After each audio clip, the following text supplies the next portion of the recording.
Before we start this podcast, I'd like to mention a charity that is very close to my heart, Auditory Verbal UK. Our son Henry was diagnosed profoundly deaf at 7 weeks old, and we worried that Henry would be isolated, ostracised, and lonely. Thankfully, we were told about auditory verbal therapy and how innovative and effective it was, and we signed up right away. AV UK supports parents to turn every single moment of every day into a listening and speaking opportunity. So successful is their therapy that by the age of 4 and with the aid of cochlear implants, Henry was talking on a par with hearing children and attending mainstream school. That transition from the first diagnosis to being a chatty, confident, gregarious 4-year-old boy felt and still feels pretty miraculous. Fast forward to now, he's going to university in September and the world is his oyster. Today, there are around 7,200 deaf children under the age of 5 in the UK who face a lifetime of disadvantage without access to early support. AV UK currently supports 80 families directly. The charity's ultimate goal is to enable all deaf children to have the opportunity to access AV therapy if their parents want their child to learn to listen and talk as we did. It is a small charity, and any donation will make a huge difference. To donate or learn more, please visit www.avuk.org. Thank you. Hello and welcome to Bandwidth Conversations, a podcast that finds out about the stories and journeys of creatives and rock stars of life. My guest today is multi-talented and a true rock star of life. She was a television journalist and documentary maker, reporting on subjects including Al-Qaeda, the Gulf War, and the Civil War in the Democratic Republic of Congo. She then retrained and is now a medical doctor specialising in palliative medicine, caring for and helping patients live the end of their lives as fully and richly as possible. Alongside this, she is also a multi-award-winning author, and her book Breathtaking, talking about her and her colleagues' experiences on the front line of the NHS during the COVID pandemic, was turned into a TV series of the same name, which she co-wrote. So, from journalist and documentarian to medical doctor and NHS campaigner to best-selling author and screenwriter. Most people would rightly feel proud of achieving one of these. She has excelled in them all. I am in awe of all the people I am lucky enough to interview, but I am particularly looking forward to hearing quite how my guest has managed to pull this all off, and so incredibly well. I am really excited to be talking today to Dr. Rachel Clarke. Thank you so much, Rachel, for being here. Oh, you're frozen. Yes, you froze as well for a millisecond, but just at the end of that amazing intro. So I said, thank you so much. You come from a medical family. Your father was a doctor, your mother a nurse. With the array of careers you've had, all have put you in the thick and centre of the action. You seem to have sought out what's difficult, traumatic, challenging, and important. You have and still do confront the extremes of life every day. Most of us shy away from this. We're very content to let others fight battles on our behalf and remain quite passive. To quote Theodore Roosevelt, the credit belongs to the man who is actually in the arena, whose face is marred by dust and sweat and blood, who strives valiantly. Anyway, it goes on. You have and still put yourself time and again in the arena. When in your childhood did you have an inkling this was the kind of person you were going to be? Well, it's very strange because I think children aren't really aware of the kind of person they are, probably until much later, maybe once you hit your teens. But looking back with the benefit of hindsight, I think I always was a little bit unusual, even as a young child, because I had a really well-developed sense of injustice and championing the underdog, even at primary school. And the best example of this was when I think it would be now year 6, probably. So I was about 8 or 9 years old. Yes. I mounted a campaign for an injustice that I perceived was being inflicted on every member of the school by a little boy who will remain nameless, but who was allowed every lunchtime in the summer to swim in a cold little outdoor pool we had that was really a giant pond in the school grounds. And because he was a very good swimmer and swam for his county, he was allowed to practice every lunchtime. And I thought this was scandalous that one child should have this right because they were very good at swimming, and all the other children, including the ones who maybe were learning to swim, weren't allowed this. So I somehow organised my entire class to have a sit-in, and at the end of school lunchtime, when we were all playing and were meant to go into our lessons when the bell rang, I got them all to sit cross-legged, staring at this little swimming pool until the headmistress came over and said, "What are you all doing?" And I stood up and said, "We are protesting because it's not fair that this child is allowed to swim every day. It should be for everybody, not just someone who's good at swimming." And she went away and discussed it with the teachers. And then they came back and said, "We have decided you're right and we're going to change it. And every class is going to have a chance to swim." And I look back on that and think, why did I do that? How did I get everybody to mount a sit-in at the age of 8? But I just felt the injustice of it needed to be challenged. And somehow I've never lost that sense of believing that if you have a voice and some power with which to try to speak out on behalf of people who don't have a voice or don't have power, then you should try to do that. Brilliant story. You ended up going to New College, Oxford, and you studied philosophy, politics, and economics. Could you describe your time at New College? Yeah, so I just had the time of my life. I arrived when I was still 17, and I was a very, very young 17-year-old. I had never really gone out to pubs or drinking or any of the things that a lot of people have already done when they go to university. So I arrived from this very sheltered rural background. I lived in a village in the middle of nowhere. And all of a sudden, literally from day one, I met my future friends to be on my staircase and went straight off to New College Bar and suddenly found myself in the midst of these wonderful, wonderful people who were so exciting and interesting. And suddenly I was doing that cliched university thing of sitting up until 4 a.m. talking and drinking every night. And it felt as though really my life had begun when I arrived at New College. I felt as though I was with people who got me and I got them, and everything suddenly was filled with possibility and excitement and this sense of the future just opening up like this wonderful flower before my eyes. And I honestly don't think that sensation stopped for the whole 3 years of my degree. I just adored it. It was the time of my life. Well, it's so funny you saying that because I grew up on Dartmoor and had a very quiet, really happy childhood. But it did feel like, wow, this is living when I arrived. Exactly. So exactly the same. My world was very happy when it was filled with taking the dog for a walk and reading a lot of novels. But little did I know what life was waiting for me once I arrived at university. And it wasn't just friends, it was the tutors, it was the experience of those tutorials when suddenly my mind was being challenged and tested. And I felt as though suddenly I was more of the whole human being that had lain dormant for all those years. And it was an extraordinary experience.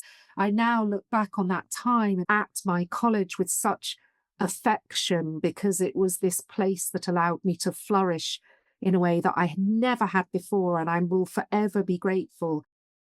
I think I'm right in saying you went directly into journalism. How did that happen? So after university, I took a year out and I went off to Africa, to South Africa, and I taught English in a township school and oh my goodness, did lots of traveling around sub-Saharan Africa and just had the most extraordinary year, incredibly eye-opening. I'd never witnessed anything like that in my life before. Then came back full of fire and resolve to be a journalist and went straight off to London, slept behind my friend's sofa. Behind it, not even on it. I wasn't even on it because I felt too guilty about taking up the sofa. So I had a little niche behind the sofa where I had a pillow and a sleeping bag and spent a couple of months begging the BBC, the Guardian, these different places to let me do work experience. And then miraculously, one of those opportunities turned into a job, and I started working as a researcher on a politics program, and that was the start of my TV career. So I was very, very lucky. The documentaries that you ended up making were about the rise of Al-Qaeda, the Iraq War, the Civil War, and the DRC. That was for Channel 4, wasn't it? Yes. So I ended up quite quickly moving into documentaries. I'm somebody who has always, from childhood, loved stories, reading other people's stories, telling my own stories in words. And I realized early on in television that documentaries were the medium through which you could really understand people, their motivations. You could tell a story with much more richness and depth than you can, for example, on the news. And so I was naturally drawn to that field. And Channel 4 had a wonderful strand of documentaries which still exist, Dispatches. And that was where I knew I wanted to gravitate. Channel 4 has always had a reputation for pushing the boundaries and telling the stories that other channels don't necessarily tell. And that really appealed to my sense of wanting to highlight and elevate voices that are not always heard. So it was a very natural fit. In bearing witness and reporting on war, what was your chief motivation? Yeah, I think one of the reasons why people are drawn to a conflict environment, whether it's as a reporter or a Médecins Sans Frontières doctor, whatever it might be, is an attraction to danger, excitement, adrenaline, all of those things. And I'm certainly somebody who in my youth who loved to do relatively dangerous sports. I liked climbing, mountaineering, but I don't think for me that was ever a driving motivation. I didn't really set out to visit war, conflict environments, but I think when I did, particularly in the Democratic Republic of Congo, it opened my eyes to the breadth and the extremities of human experience. And when you witness for yourself what people are enduring, not only do you have an impulse to tell those stories because you want other people to care about them just as much as you do, as you're seeing and witnessing these horrendous conditions sometimes, but also, I think almost more fundamentally, there's something about the idea of witnessing and confronting the full extent of human experience. I, as a child, had a very, very narrow range of experience. I was privileged, lucky in that sense. I was happy. I had loving parents. I didn't experience trauma or hardship. And I think when you enter a conflict zone, or actually when you enter a hospital, if you are a doctor in an NHS hospital, the common theme is every day you are encountering people who are very often experiencing the most extreme, sometimes the most distressing, painful, anguished moments of their lives. And I sometimes think of walking into the hospital where I work as almost akin to walking into the collected works of Shakespeare, in the sense that all of human experience is there. You can encounter absolutely anything. And I want to be a part of that. I'm interested in people and humanity and what drives us and what sustains us and what builds our resilience. And all of that is at its most extreme and fascinating in environments that provoke us into our extremes of experience, if that makes sense. Yes, absolutely. How do you react when you're Yes. pushed? It's easy to assume that a war zone or a palliative care ward in a hospital are only dark, distressing, depressing environments, but they are categorically not, because they can be all those things. But at the same time, as a doctor or as a journalist, I have the privilege of meeting people who are rising to these profound challenges with the absolute best bits of human nature, more strength, more courage, more resilient, more remarkable, just integrity than you could ever imagine is possible. I see the best of human nature, the absolute essence of what is good about human beings every single day at work. And it's the most remarkable and inspiring and uplifting thing. And for me, it's an extraordinary privilege as a doctor. And it was an extraordinary privilege as a documentary maker as well. It enriched me as a person. It opened my eyes. It made me see all of human beings and what human beings are capable of. So it's an extraordinary privilege. In your brilliant book, Dear Life, A Doctor's Story of Love and Loss, you said that after a while, working in journalism threw you into depression for a while. And you described the releasing of your then latest documentary at the time to huge critical acclaim. And to quote you, you said each plaudit and celebratory message stoked panic, not pride. Do you mind explaining what happened there? Yes, so I was in my mid to late 20s at that time, and I had a, on paper, glittering career, young documentary maker, all very exciting, dream job on paper. But I had a terrible inner emptiness. I loved many, many aspects of working as a television journalist, but I, first of all, had a huge degree of imposter syndrome, always had that sense that I was a bit of a fraud. I was putting on my rough, tough journalist persona when I went to work, but I wasn't really like that. But more fundamentally, I was missing something that I needed to be a happy, fulfilled person. What I now have every day as a doctor, I have a very simple, wonderful thing that sustains me and inspires me at work every day. And that is my simple relationship with patients. I always try to be the most honest, sincere, helpful doctor I can be. It's my duty to behave in that way. And I think journalism is tricky because there are lots of those qualities in journalism, but there are also journalists, particularly some tabloid journalists, will be utterly, utterly ruthless in their pursuit of the story. And there's a real power imbalance in the sense that when you are talking to a member of the public who may appear on screen in your film, you are using all your skills to try and build a relationship of trust with that person, but ultimately it's for your own ends. And I found that very difficult. And I increasingly came to the conclusion that for me to be happy in the world, I needed to be doing something where my day-to-day activities and relationships with people were not about furthering my own ends, they were about furthering other people's ends. And so healthcare, I'd always wondered, even in childhood, was the thing that I would be happiest doing. And increasingly, I realized it probably was. So I took this huge gamble to leave my TV career and start life as a medical school as a student aged 29, so a decade older than everybody else.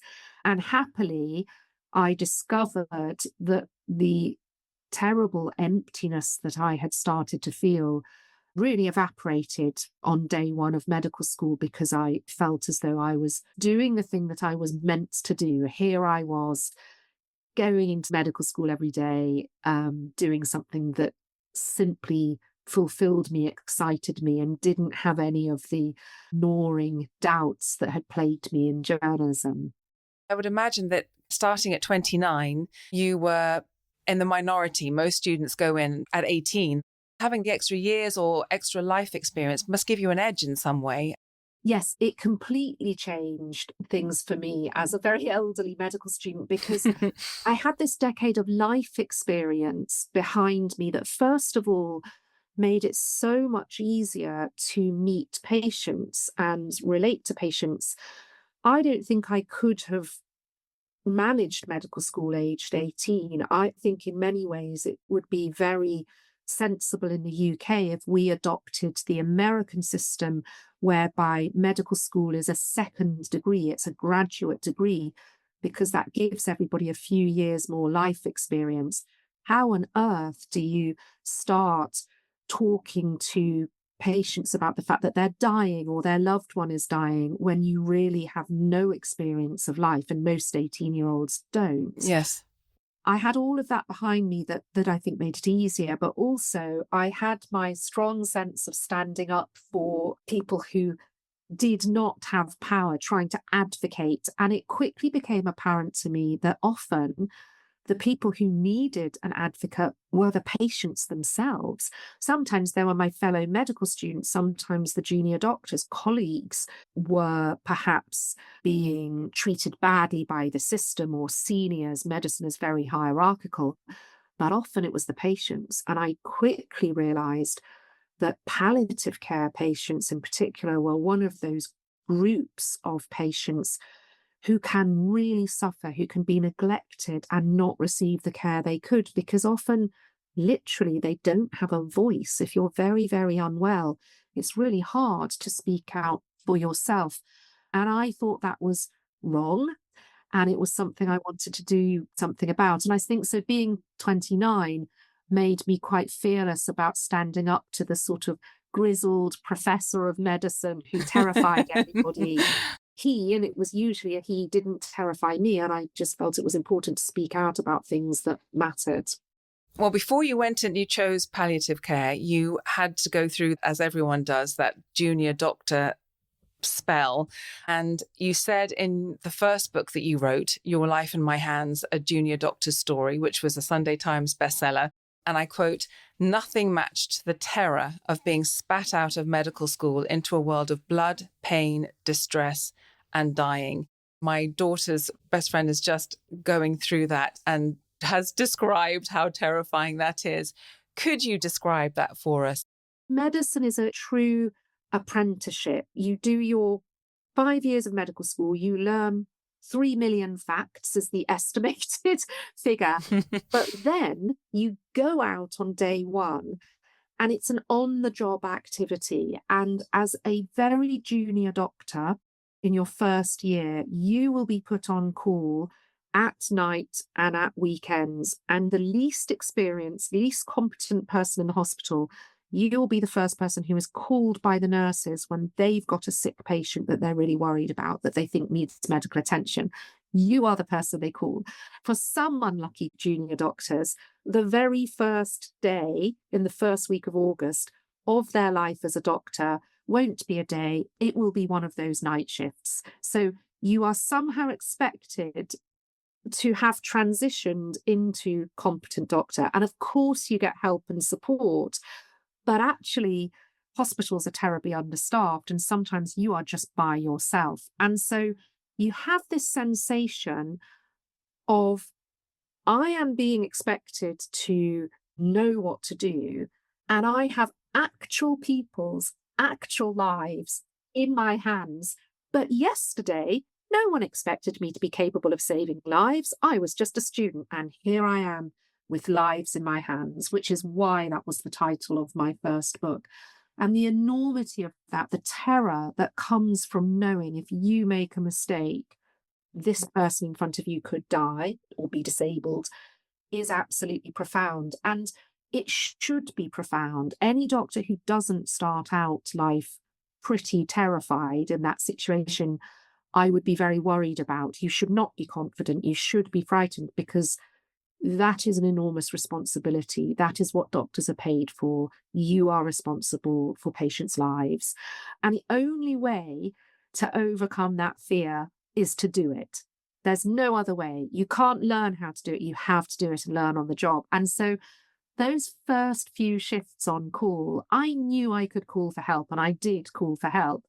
But at the same time, I was trying to do it myself, because I had to. That was the only way to learn. And those first shifts are simultaneously terrifying beyond belief, but also astonishingly positive as learning experiences, because there you are, rolling your sleeves up, trying to get it right for your patients, and you are acquiring in this brutal way the skills that make you a doctor. And At the end of your first year, it's your night shifts and your on-call shifts that have made you the doctor you are. So it's an extraordinarily intense experience. If I was going into hospital, I would have just had fear walking in, thinking, where can I mess up? Was there a certain patient or a certain moment when you realized I can do this? Or did it just happen gradually over time? I think for me, it was probably about 6 months in. So I had done 6 months as a medical doctor, so looking after sick medical patients. And then I moved on to my 6 months of surgery. And I had all of this experience under my belt. So I knew how inexperienced I was. But on the surgical wards, the senior doctors are spending most of their time doing surgery, and they want to spend all their time doing surgery. They're not interested in anything that's happening pre or post operatively. They would rather just be immersed in operations day in, day out. Rightly so, they love surgery. So, as the junior doctors, you actually find that you have more medical knowledge than some of the senior surgeons. So, I vividly remember on a ward round, one of the surgical patients looking desperately unwell, looking like he was about to have a cardiac arrest. And I was the one who said, shall we get an ECG now? Shall we just check his observations? And we did. And the consultant surgeon, very experienced, a big figure of the hospital, handed me the ECG and said, what does it show? And I looked at it, very excited that I was the one interpreting the ECG. And I said, he's having a heart attack. And he was. And I remember after that, talking to my junior doctor friends about it and saying it was totally amazing because I was the one who knew what was going on and knew how to manage it and knew what to do, even though I was only 6 months in. That was a very thrilling little moment because it showed me that I had started to acquire the skills I needed, and actually very senior doctors who no longer worked in medicine had forgotten. And so that was a real turning point. It certainly didn't make me super confident, and nor should it have done. I think super confident doctors are dangerous doctors. You always have to maintain your humility, your awareness that you can get things wrong. But it was a wonderful moment for me because it made me realize that I could do this and I could make these diagnoses, and potentially I was saving someone. Yes, most definitely. So people keep saying nowadays that the NHS is broken. Whereas Streeting admitted it recently. You were a junior doctor, and I can't think of a group of people less likely to want to go on strike than junior doctors. And you even camped out in front of the Houses of Parliament, didn't you, at one stage, and again, as a group of junior doctors, you must be the people who sleep the least in the country. So to then opt to have one night off in a tent in front of the Houses of Parliament, you really wanted to get a message across. It was important. In your book, Your Life in My Hands, you talk about Jeremy Hunt, the then health secretary, saying we need to move to a 7-day NHS. But with that, he wasn't thinking of increasing any staffing, and staff were already spread way too thin. And you described how you were having to do the job not as you wanted because there just wasn't time. I used to work in management consultancy, and we had some horrible hours once in a while. And then I'd have scratchy eyes and I'd add up some things and they'd be wrong and I'd look silly in a presentation. You guys make a bad decision, someone could potentially die. So it's absolutely critical. Could you just give us an illustration for those who don't really know of what doctors and nurses are expected to do nowadays and how untenable it's become? Yes. So I'm speaking as someone who became a doctor in 2009. So I've been working as a doctor in hospitals for 16 years. Very sadly, that time has been a trajectory of decline for the NHS.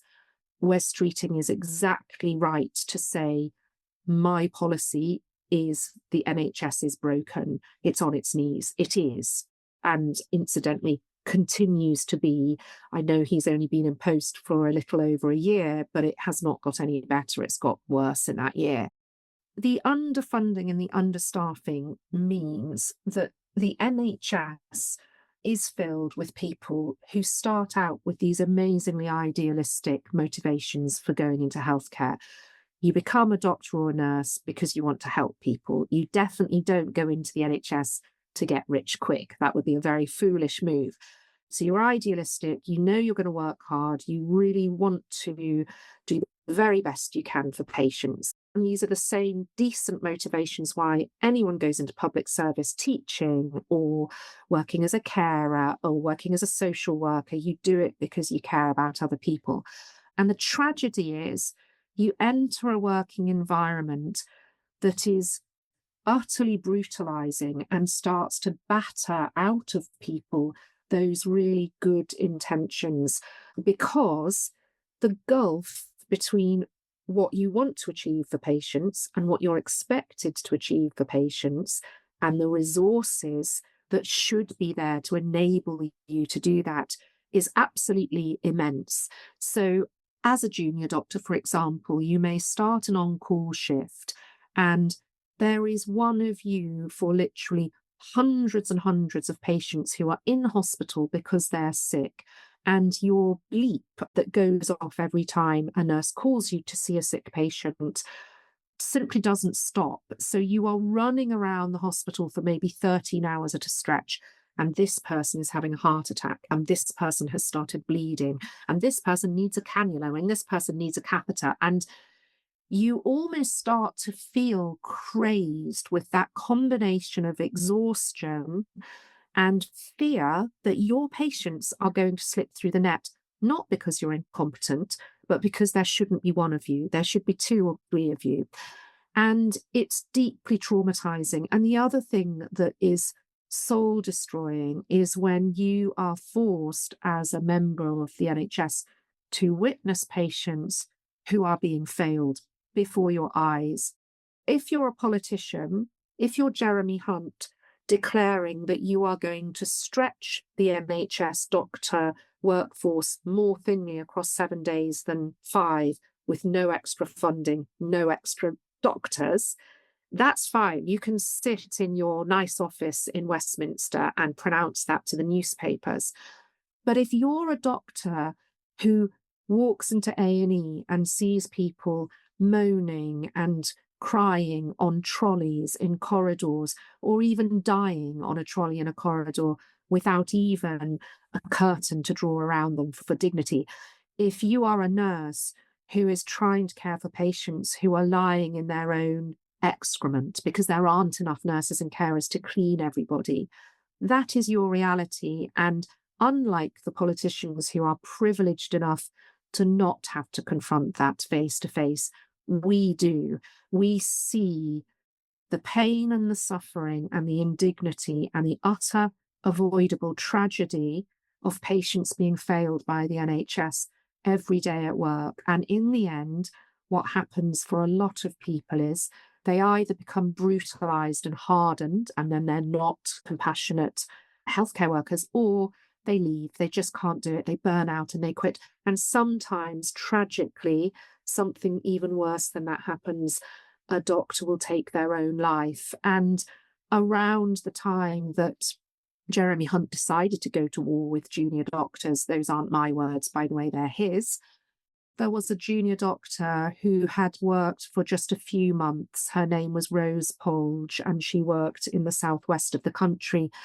And she walked into the sea and she ended her life because the pressures, those pressures that I've just described, were unbearable. And I remember at the time, this is back in 2016, thinking, how am I inhabiting a world where the health secretary is going onto national television berating junior doctors like me, accusing us of being selfish and not committed to patients, when there are literally young men and women forced into such desperate states that they're ending their life because of the pressures of work. This is so twisted and so wrong. It's appalling. And those pressures are not better today. If anything, they are worse. And so why Wes Streeting is not investing more resources into the NHS that he claims is broken and he claims he is rebuilding, I simply cannot understand. The polite way to describe it is disingenuous, but there are many more impolite words I could use. Do they consult doctors?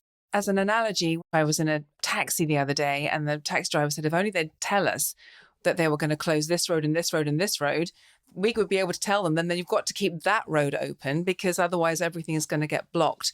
He said, but someone sits in an office and makes a decision without knowing what's really happening. Are doctors being consulted? They are. And in fact, even as an arch nemesis of Jeremy Hunt back in 2016, I met him privately. He agreed to meet me privately, which I was very impressed by. And all of the health secretaries do talk to doctors and are very aware of the problems of understaffing. However, they all face the same economic constraints and the rhetoric which goes, the NHS is a bottomless money pit. We can't keep spending more money on the NHS, but there must be a way of reforming things so all these problems go away, which obviously as a frontline member of staff feels like rearranging deck chairs on the Titanic as it quietly sinks. Yes. There's a huge elephant in the room which no secretary, and I would include Wes Streeting in this, is brave enough to voice openly, and that is healthcare is different to any other public service. If you do a really good job of educating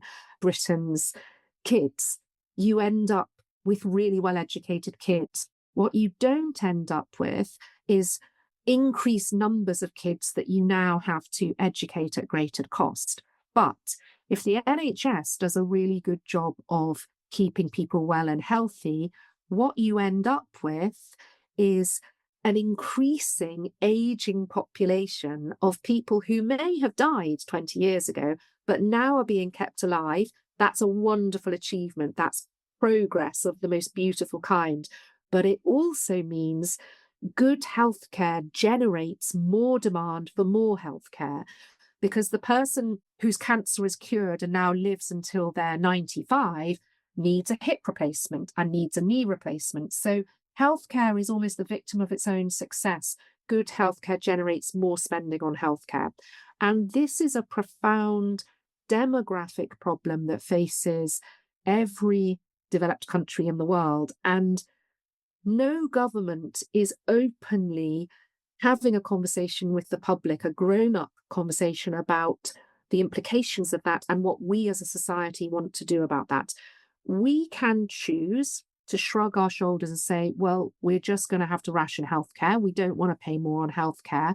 Or we can say, maybe as a country, we're actually rich enough to spend more on healthcare, and we've decided as a civilized country, we think we should. But unless a government is brave enough to have that conversation, the conversation doesn't happen. And sadly, I would argue, Wes Streeting continues in the mould of his predecessors to pretend that the NHS can be fixed in inverted commas by rearranging the deck chairs. That is not going to happen. There are profound demographic changes in British society that are a unique challenge for healthcare. And in order to address those, we first have to be honest with the electorate, the public, about that fact. And we have to decide as a society how we want to address it. Indulging in magical thinking and pretending that this will all go away with some neat reform that Jeremy Hunt didn't think of is absolutely pie in the sky nonsense. And I think our politicians should be braver and just more respectful of the electorate than that and have this conversation with us. Is there any country, Rachel, that you think has cracked that issue or is making steps towards cracking that? There are lots of different models of healthcare that are not the sort of classic bad American ultra-libertarian way of providing healthcare, which is a disaster in terms of cost and how many people don't receive basic care. So there are lots of European countries, New Zealand and Australia. They all have really interesting models of healthcare that some people would argue are working much more functionally than the NHS. And I think they're very interesting arguments. But I don't think I've seen any politician have the courage to say, this is an inbuilt feature of healthcare, and we cannot pretend business as usual is going to fix it. We have to ask these really difficult, profound questions about what we as a society are willing to pay for. Healthcare isn't a bottomless money pit. It is an enormous achievement that has meant life expectancy has gone up and up and up, and we can all live wonderful, fulfilled lives for much longer than we could even 30, 40 years ago, but at a cost. And we have to decide what we're willing to pay for. That's the conversation that needs to happen. And I haven't seen it across any country. That's really well explained. Going back to you, as you said before, you opt for end-of-life care, the least rock star end of medicines, and the area also arguably with the most suffering. You've written Dear Life, A Doctor's Story of Love and Loss, which was longlisted for the 2020 Baillie Gifford Prize and shortlisted for the 2020 Costa Book Awards. An award-winning writer, Robert Macfarlane, described it as a remarkable book. Tender, funny, brave, heartfelt, radiant with love and life. It brought me often to laughter and several times to tears. It sings with joy and kindness. And I loved it, Rachel. I absolutely adored this. I thought it was going to be depressing, but in fact, it has completely changed my view of death, both for me and for my loved ones. And you go to great lengths to make people's patients last weeks, days, hours as uplifting and as comfortable as possible. I mean, it's just remarkable what you and your fellow doctors do. For those who haven't read it, can you just give us a couple of examples of how you do it? Well, funnily enough, I'm going to give you 2 examples from yesterday, my day at work in a very busy hospital in palliative medicine, because it illustrates it beautifully. So one patient was very obviously very, very close to the end of his life. He desperately had wanted to die at home. He had become sick. He'd been rushed into hospital. He'd had some treatment. It had failed. I knew that he was probably going to die within hours, not even days. His wife was distraught. His wife desperately wanted him to be at home as well. And 2 beautiful things happened. First of all, everybody on the ward understood the importance, the challenge of trying to enable this gentleman to die at home as he had wished. That was all he wanted. And when time is short, when you are in your last days, hours of life, things don't become less important, they become more important. In a really profound sense, you only die once. And so the challenge of trying to enable people to die in a way and in a place that is as close as possible to what they hoped for is really, really important. So on the ward, everybody pulled out all the stops to make this happen. It was a logistical nightmare, but everybody rolled up their sleeves, and all the things that needed to happen, a hospital bed at home, oxygen at home, an emergency ambulance, all of the drugs rushed to his bedside at high speed. All of that happened because everybody understood this mattered. His wife was ecstatic, utterly ecstatic. And I hope in the midst of her grief moving forwards, will cherish the fact that because she advocated for her beloved husband, we were able to achieve this, and that perhaps that might help her, give her a little bit of comfort knowing that she made that happen.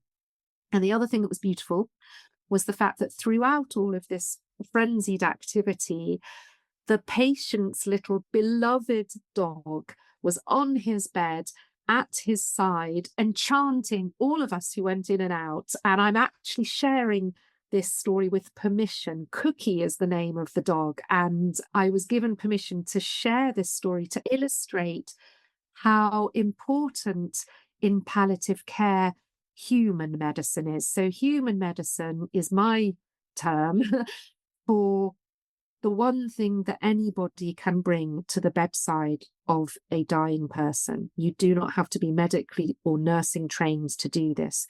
If you can bring your humanity to the bedside and sit with somebody and reach out to them with your heart, your humanity, your kindness, you can often do more good than any amount of morphine, any amount of drugs. And Cookie, the little dog who was curled up in bed with her master, brought him something that I could not bring.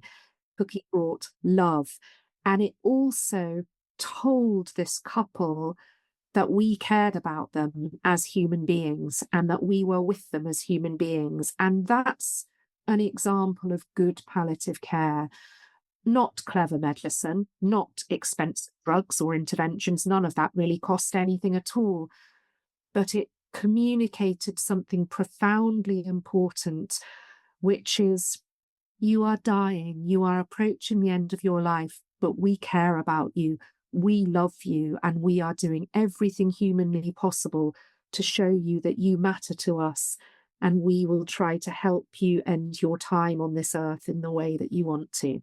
So a really lovely example of palliative care. And then the other example, I had a very, very difficult situation in which I had to break the news to two young children that their mother was dying.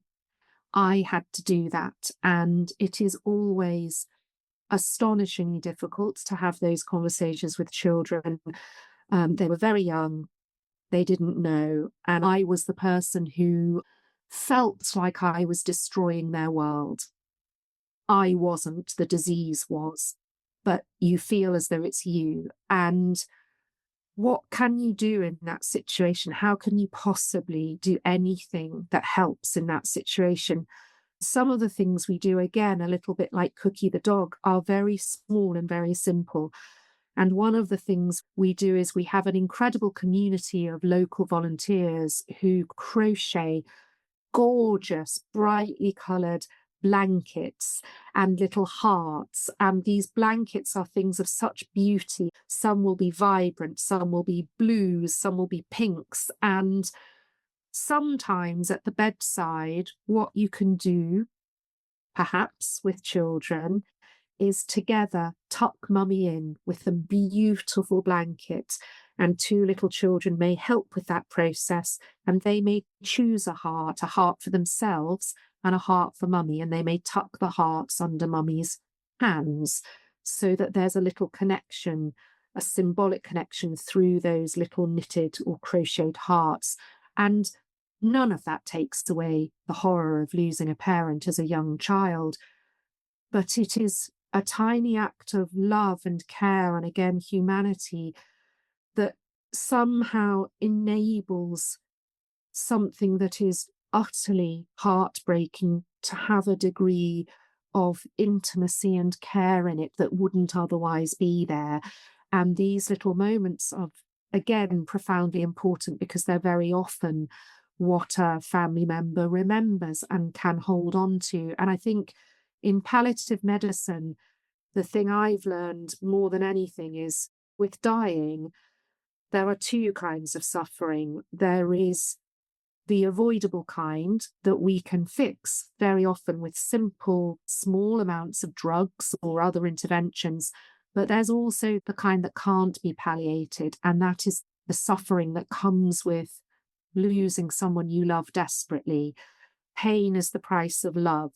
If you love someone, one way or another, you are going to lose them. They will die or you will die. And we cannot avoid that unless we turn ourselves into barricaded castles, forts that never allow ourselves to love anybody at all. And that's no way to live.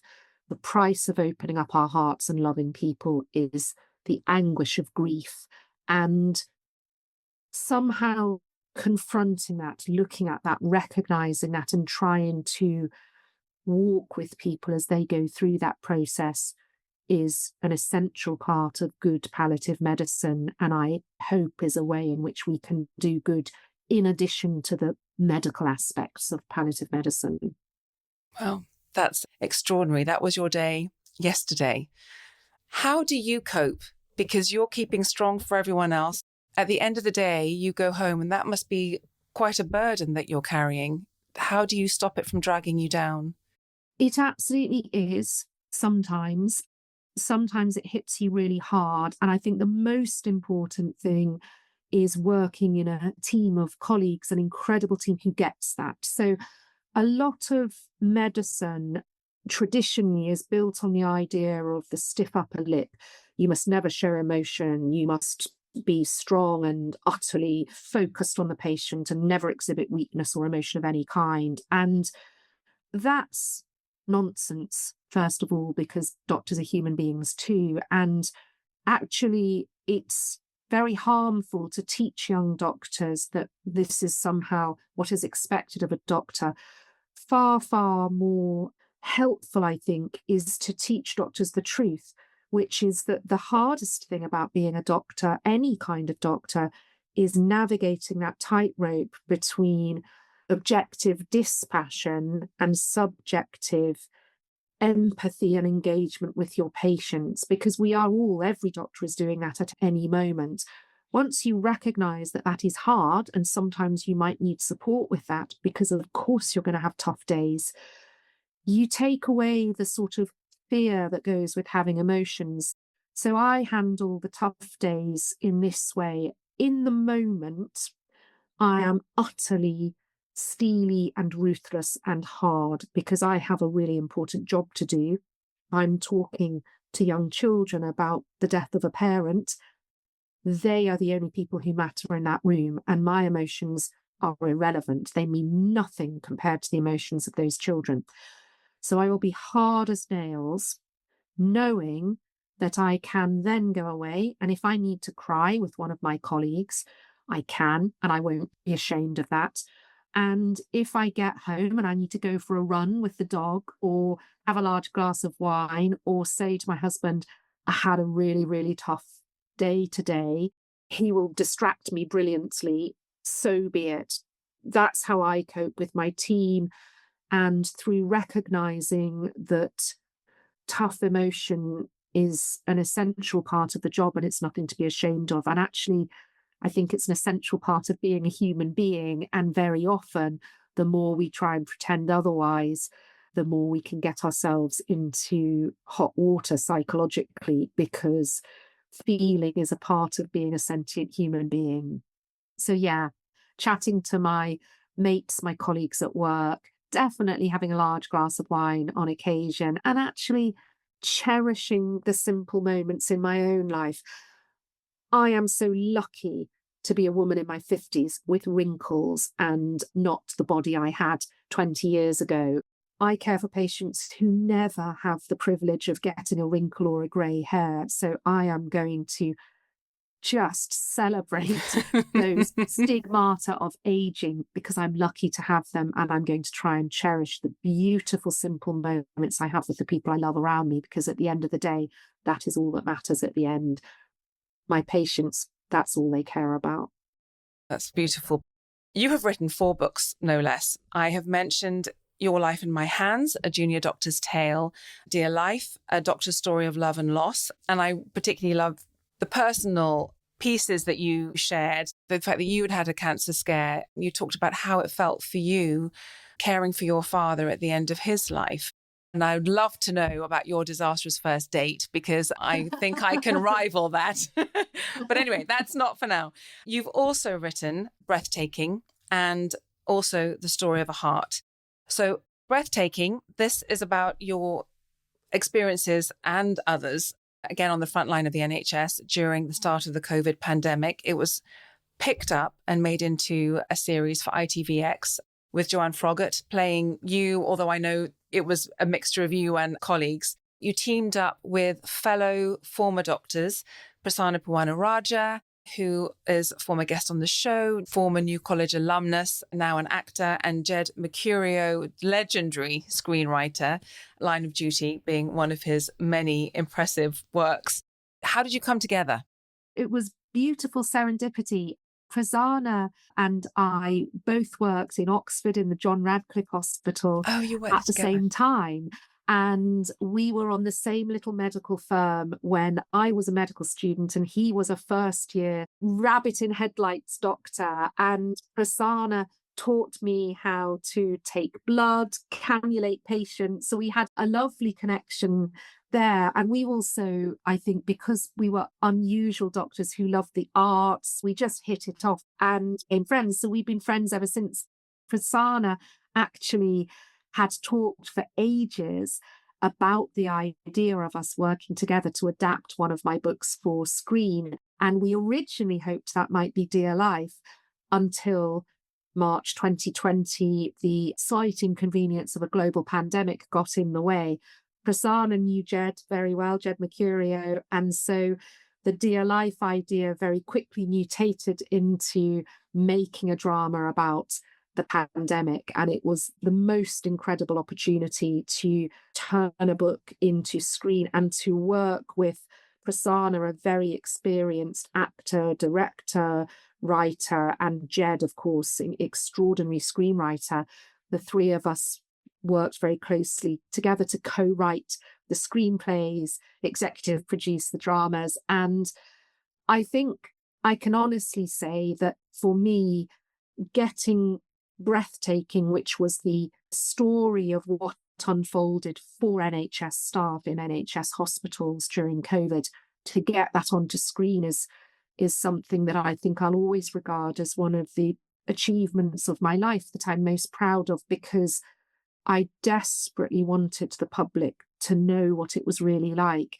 I knew that they didn't, because nobody went inside the hospitals unless they had to. And so many NHS staff afterwards said to me, thank you for getting that on screen. Now my husband knows what it was like. Now people understand what it was like.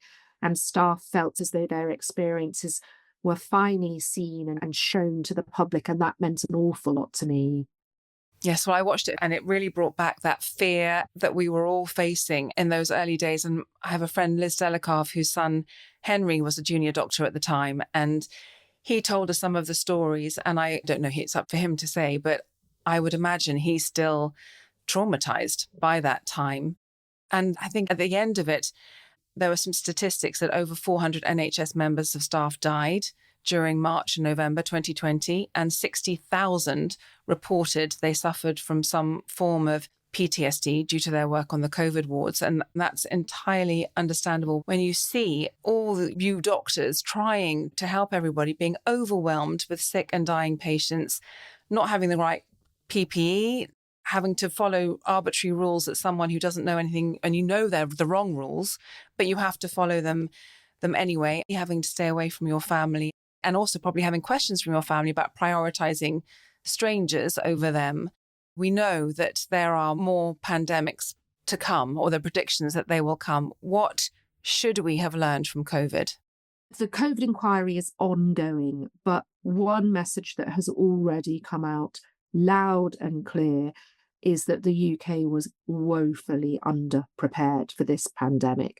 The alleged stockpiles of PPE that were meant to be in place were not there. The fact that a global pandemic is the number one risk to the UK, according to the government's own assessments, had been ignored. And even now, that still applies. Even after COVID, that still applies. We should still be ensuring we are ahead of the game. We are anticipating the pandemics that could come, and we are investing in capacity for testing, PPE stockpiles that are in place should the worst happen. But that's not really happening at all. The other really important lesson we've learned, particularly for now in 2025, is the pernicious and deeply dangerous effect of medical misinformation, and misinformation full stop, on patients' health. So even at the time that we were in hospitals that were completely overrun with COVID patients, where we were running out of ventilators, running out of PPE, people were dying from COVID and other diseases because there weren't enough doctors and nurses to care for everyone. Even while that was happening, malign actors were spreading disinformation online that hospitals were empty, COVID wasn't a real disease, and don't take the vaccines because the vaccines were bad and the vaccines would kill you. They were dangerous. So I vividly remember young women dying from COVID in intensive care while pregnant because they had been too scared. They had been terrorized too badly by those disgusting individuals to take the COVID vaccine. So when they got COVID, because they were pregnant, they died, and they had to have so-called perimortem cesarean sections in intensive care where the baby could be removed, the baby could survive, but the unvaccinated mother died because they were too scared to have a COVID vaccine. And that is one very horrific example of the dangers of medical misinformation. So one of the most important lessons from the pandemic is how moving forward in an age of social media, of a free-for-all in terms of dangerous misinformation on many, many social media platforms, how do we ensure the public is protected by reliable, accurate, evidence-based health information getting out there and being disseminated as widely as possible? In 2025, this is a very real live problem. Only this week, we have had President Trump announce to the media in America that he is dubious about pregnant women taking paracetamol in pregnancy because it may cause autism. Not a shred of credible scientific evidence to back up that claim. It's absolute nonsense, but we have the President of America making those claims. So I think that's a really profound lesson from the pandemic that we need to think about.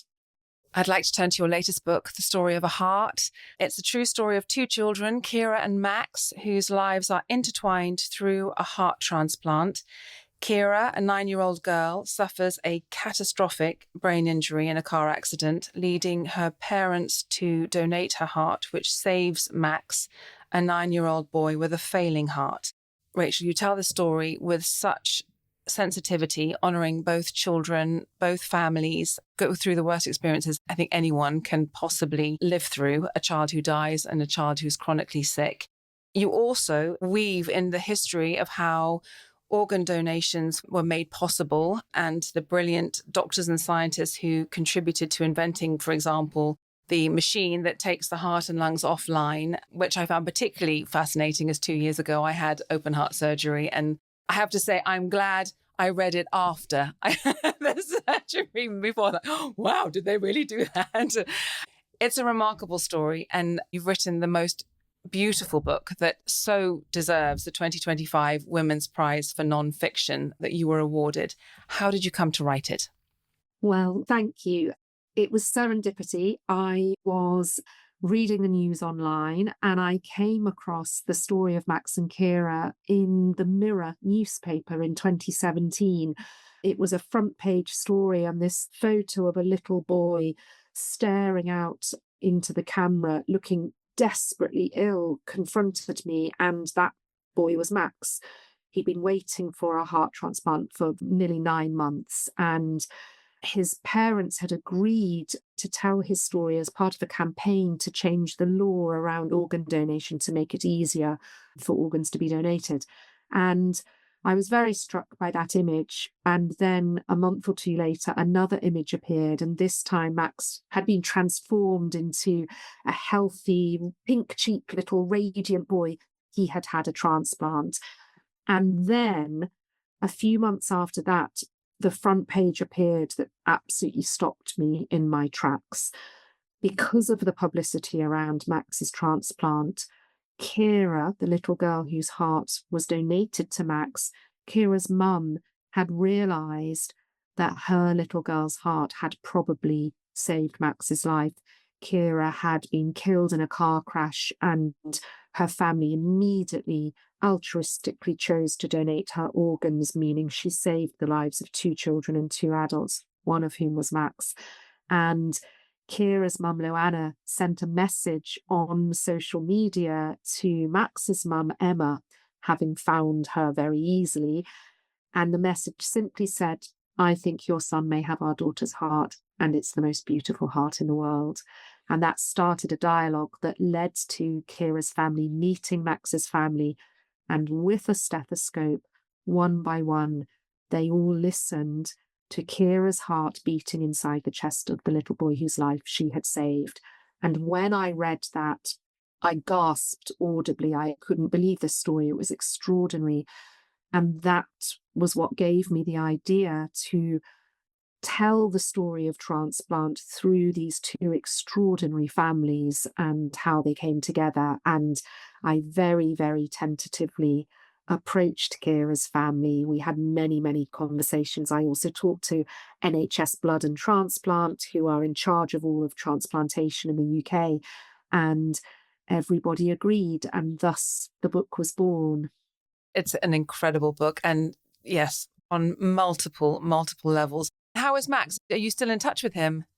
Max is doing brilliantly. So Max is 16. He has done his GCSEs. He's now at college. He's got an amazing apprenticeship lined up. He's going into auto engineering and he's just thriving. It's the most beautiful thing. He towers over his parents. He's 6 foot tall and he goes off to gigs with his mates and he's just living the most beautiful teenage boy's life, thanks to this astonishing act of kindness from Kira's family.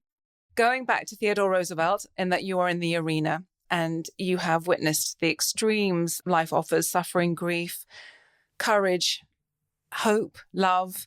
To those of us who are lucky not to live in a war zone, who aren't in A&E at 2:00 in the morning and telling a family member that another family member won't make it, who don't put ourselves out so much, who think the central heating going on the blink is about as traumatic as life gets. What have you learned through your meaningful, important, experience-filled life that you'd like to tell us?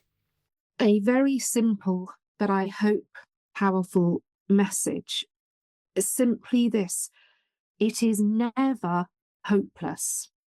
The only way in which it's hopeless is if we choose to give up hope.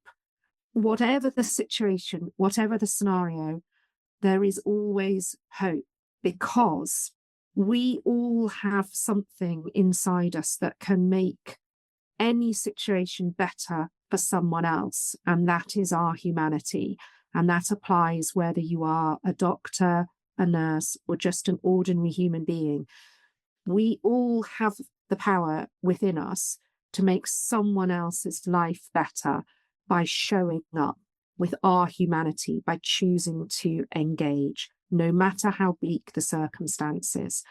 It is so easy in 2025 to look at the globe around us, the sheer number of wars, the aggression, the volatility, the disinformation. It is easy to feel hopeless. You have no power. There is nothing you can do to make things better. And I would say to anybody who feels like that, and I often feel like that myself, don't succumb to hopelessness. Don't give up, because that's the surefire way to ensure the worst happens. It's a luxury to succumb to hopelessness.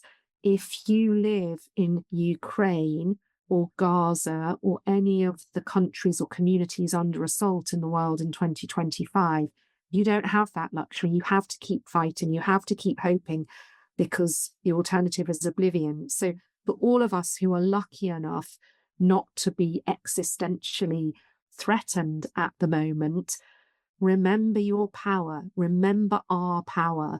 We all have a voice. We can use it. We don't live in a dictatorship. We can stand up, we can speak out, and we can always make things better for someone else by showing up with our humanity. So don't give up. Remember that we can engage. And the last message, remember, we may not be able to change everything. Nobody can save everything, but every single person can save something worth saving. And that's you and me and everybody listening. So show up and remember, you can save something. So let's all do it. That's fantastic advice. I have one final quote for you, which is Ralph Waldo Emerson, who said, "It's not the length of life, but the depth." So you are definitely testament to that. But I have 3 thank yous for you. One is, wow, for all the digging deep. I felt like saying, oh, can I please book you for when I'm leaving this world? Can you look after me, please? Thank you for digging deep and helping all of the patients that you help. You've done that through COVID, through their end of life, just on a regular day on the ward. Second, thank you for sharing your experiences and campaigning to make the NHS more fit for purpose, both for the patients and for the brilliant staff who work there. And finally, personally, and on behalf of New College, thank you so, so much, Rachel, for this time today. You've been amazing. Thank you. It's been my absolute pleasure. Loved it. You've been listening to Bandwidth Conversations. Thanks to Anna B, Head of Marketing, to all of the podcast consultant, to Bagawire for the music, to the Money Maze podcast. Thank you for listening. Any feedback, please email me, katie@bandwidthconversations.com. Please sign up on our website, www.bandwidthconversations.com, so we can notify you about new podcast releases. We hope to see you again soon.